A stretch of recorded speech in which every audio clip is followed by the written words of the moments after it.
In this video, we are going to discuss about the supplier management. So what is a supplier management? Managing supplier relationship and performance. So coming to the objectives of supplier management manages the supplier performances and relationship with them.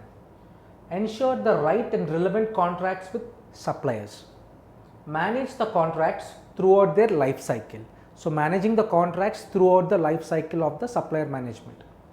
Create and maintain supplier policy, supplier list and contracts database. So whenever you have a policy signed by a supplier and our organization, so we maintain and also we create a new policy whenever it's required, and also the list of services can be increased or decreased based on the requirement, and also the contract databases are updated. So coming to the key concepts of the supplier management will be discussed in the next video.